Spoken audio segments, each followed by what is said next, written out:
नमस्कार, मानव सभ्यता और शेष प्राणी नाम के इस चैनल में आपका स्वागत है। जैसा कि कल मैंने आपको बताया था कि जो है दृष्टवदानुसर्विक है स ह्य विशुद्धि अक्षयातिशय युक्त है तद विपरीत श्रेयान व्यक्ता व्यक्तज्य विज्ञानात्। तो ये एक बताया था कि व्यक्त, अव्यक्त और ज्ञ, इन तीनों की जो जानकारी है मनुष्य को, वह मनुष्य को प्रगति के पथ पर अग्रसर करती है। अग्र का मतलब आगे, सर का मतलब ले जाना या चलना, ले जाना। ये सही है। आजकल आज के युग में कोई भी प्रगति के रास्ते पर जाना नहीं चाहता। वह जिस रास्ते पर भी है वह रास्ता उसको उत्तम प्रतीत होता है। प्रगति यदि आप किसी को कहें तो वह प्रगति की ओर नहीं बढ़ेगा। जैसे मैंने कल ये बताया तो जो देखने वाले थे वो बहुत ही अल्प संख्या में थे। चलिए, वो तो उनकी इच्छा है। कौन क्या करता है, कौन क्या नहीं करता है, ये मैं नहीं कह सकता हूँ। किंतु हाँ, ये इससे अनुमान ये लगाया जा सकता है कि मनुष्यों को इन जो वास्तविकता है उससे उसकी जानकारी करना और उसकी जानकारी करने के बाद में उसके अनुसार अनुसरण करना, ये अत्यंत ही जो है कष्टकारी है और कष्ट मनुष्य नहीं चाहता। आजकल आज के युग में आपने देखा होगा, प्रत्येक वस्तु लोगों को बनी बनाई चाहिए। यहाँ तक कि जैसे मान लो लोगों ने दुग्धपान करना छोड़ दिया, उनको दुग्ध के लिए जो है, अरे हमें जो है धन दे करके दूध की प्राप्ति हो जाती है, इससे अच्छा क्या है। चलिए, देख कितना अच्छा है। लोगों ने गायें पालते थे, पशु पालते थे, उनकी रक्षा करते थे, उनके साथ में जो है उनका जो है एक प्रेम होता था, सद्भाव होता था दूसरे के साथ में। वह सब कुछ त्याग करके लोगों ने एक सीधा ऐसा मार्ग अपना लिया जो उनका जीवन को ऐसा प्रतीत करता हो कि वह सरल है। अब आपको मैं तीसरी कारिका, इसी सांख्य कारिका की जो है वो बताता हूँ कि आखिर जो प्रकृति है वो ऐसा क्या है, क्या होता है।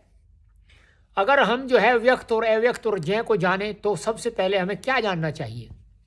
चलिए चलते हैं जी हम कारिका की ओर। इसमें लिखा है, मूल प्रकृति विकृति महदाद्या प्रकृति विकृते है शब्द षोडश कस्तु विकारो न प्रकृति न विकृति ही पुरुष है। इसका अभिप्राय यह है कि मूल प्रकृति प्रधान है। जो मूल प्रकृति होती है उसी से सब उत्पन्न होता है। जो अविकृति है, जो उत्पन्न होता है वह अविकृति है। वो जो प्रकृति है वो अविकृति है, अर्थात प्रकृति जो है वो अविकृति है। उससे कोई भी वह किसी से उत्पन्न नहीं होता। अविकृति का अभिप्राय होता है जो किसी से विकार में न आए, उसको कहते हैं अविकृति। तो प्रकृति जो है वह अविकृति है। महदादि, महद एक तत्व होता है, साथ प्रकृति से उत्पन्न भी होते हैं और अहंकार आदि को उत्पन्न भी करते हैं। जैसे महद से अहंकार उत्पन्न होता है, उसके बाद में बुद्धि उत्पन्न होती है। इस प्रकार से जो है ये उत्पन्न भी करते हैं। 16 का समूह केवल उत्पन्न होता है। पुरुष न तो किसी से उत्पन्न होता है न किसी को उत्पन्न करता है। अब आपको ये जान लेना चाहिए कि जो मूल प्रकृति है वह किसी से उत्पन्न नहीं होती। मूल प्रकृति किसी से उत्पन्न नहीं होती। जो लोग कहते हैं कि जो है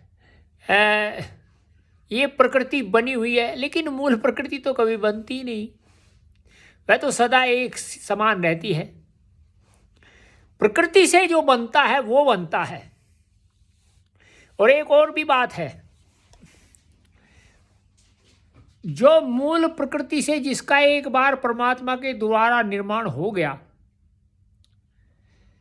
मनुष्य निर्माण तो कर सकता है, किंतु जैसा परमात्मा निर्माण करता है मनुष्य ऐसा निर्माण नहीं कर सकता। इसके विषय में भी हम आपको बताएंगे। अब जो है यहाँ इसमें कहा है कि 16 विकार हैं और एक पुरुष है जो न तो प्रकृति है न विकृति है, दोनों से अलग है। अब यहाँ जो है सबसे बड़ा जो प्रश्न उत्पन्न होता है कि जो मूल प्रकृति से महत की उत्पत्ति होती, आद्य का मतलब अभिप्राय होता है प्रारंभ में, तो जो यहाँ विज्ञान आता है जिसको हम वेदों का विज्ञान कहते हैं, जो प्रकृति से महत की उत्पत्ति होती है, तो प्रकृति से जो महत की उत्पत्ति होती है वह कैसे होती है, यहाँ वेदों का विज्ञान काम करता है। यह वेद बताएगा कि जो है प्रकृति से महत की उत्पत्ति इस प्रकार से होती है। उसके बाद में जो प्रकृति से 7 विकृतियां उत्पन्न होती हैं, अहंकार आदि, वे किस प्रकार से होती हैं, उसमें क्या कार्य, क्योंकि प्रत्येक कार्य को करने के लिए उसका एक उपादान कारण होता है, अर्थात जिससे वह कार्य करे। जैसे मान लो मैं हूं और मुझे अगर घट का निर्माण करना हो, घट का अभिप्राय घड़ा, तो मिट्टी जो है उसका उपादान कारण है। यदि मेरे पास में मिट्टी नहीं है तो मैं घट का निर्माण नहीं कर सकता। संसार की प्रत्येक वस्तु यदि उसका कोई भी उपादान कारण नहीं है तो वो बन ही नहीं सकती, और यदि बन नहीं सकती तो फिर आप ये देखिए कि वह अस्तित्व में कैसे आ सकती है, क्योंकि जो बनती है उसी का अस्तित्व होता है, और जो नहीं बनती उस वस्तु का, जो प्रत्यक्ष वस्तु होती है, उसका अस्तित्व नहीं होता। इसी प्रकार से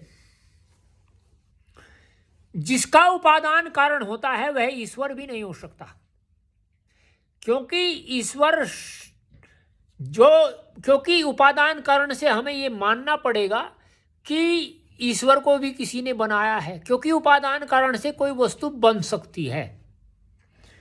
तो इसी प्रकार से हम जो ईश्वर की परिकल्पना आज कर लेते हैं कि इस प्रकार से ईश्वर, इस प्रकार से ईश्वर, वहाँ एक ऐसा लिंग का निर्माण हुआ, वहाँ एक इस प्रकार की मूर्ति का निर्माण हुआ, तो वह ईश्वर नहीं होता है।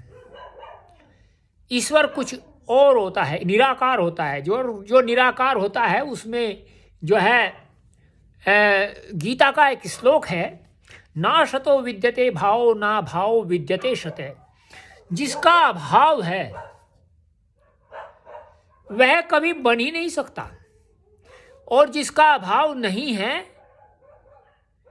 जिसका अभाव नहीं है वह कभी समाप्त नहीं हो सकता। अर्थात जो नित्य वस्तु होती है उसका निर्माण नहीं होता, और जो अनित्य वस्तु होती है उसका निर्माण होता है। जैसे जिस मकान में मैं बैठा हूँ ये अनित्य है, इसका निर्माण हुआ है, ये कल जो है गिर जाएगा, इसके स्थान पर कुछ और बन सकता है या कुछ भी बन सकता है, ये नहीं मैं ये गिरेगा या क्या होगा। कल ये जो है अपने कारण में धीरे धीरे धीरे करके जो है पहुंचता जाएगा। तो ये अनित्य है इसलिए पहुंचा है, जो नित्य है वह कभी नहीं पहुंचता। हमारी धारणा जो होती है कि जो है परमात्मा इस प्रकार का होता है, इस प्रकार का होता है, तो वह अनित्य, यदि वह नित्य है तो वह इस प्रकृति को धारण कर सकता है, इस संसार को धारण कर सकता है, इस ब्रह्मांड को धारण कर सकता है। और यदि वह अनित्य है तो वह धारण किसको करेगा? ये एक हास्यास्पद बात है कि लोग ऐसा मानते हैं। तो चलिए जैसा कि मैंने आपको बताया, तो जो वेदों का विज्ञान है वह इस प्रकार से काम करता है। आपको मैं जो है और अन्य भी बताऊंगा कि विज्ञान और किस प्रकार से काम करता है।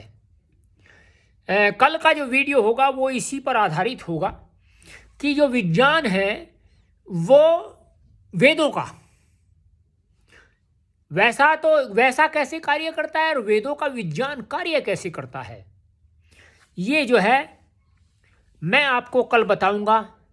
और जो है आपको ये भी बात उसका अंतर भी समझाऊंगा कि देखिए ये विज्ञान यहाँ से ऐसा बताता है, यहाँ से ऐसा बताता है, किंतु जहाँ विज्ञान आज का विज्ञान जिसको हम आधुनिक विज्ञान कहते हैं वह कार्य नहीं करता, वहाँ कहाँ कार्य नहीं करता, ये मैं आपको कल के वीडियो में बताऊंगा। आज आपको यदि वीडियो ये अच्छा लगा हो और सांख्य कारिका की ये तीसरी कारिका थी अच्छी लगी हो तो आप इसको लाइक करिए, सब्सक्राइब करिए, शेयर करिए, कमेंट करिए। आपको इसी प्रकार से हम प्रतिदिन किसी न किसी एक नए विषय के ऊपर मिलते रहेंगे। कल जैसे मिलेंगे हम आपको विज्ञान और विज्ञान का अंतर जो है उसमें। नमस्ते।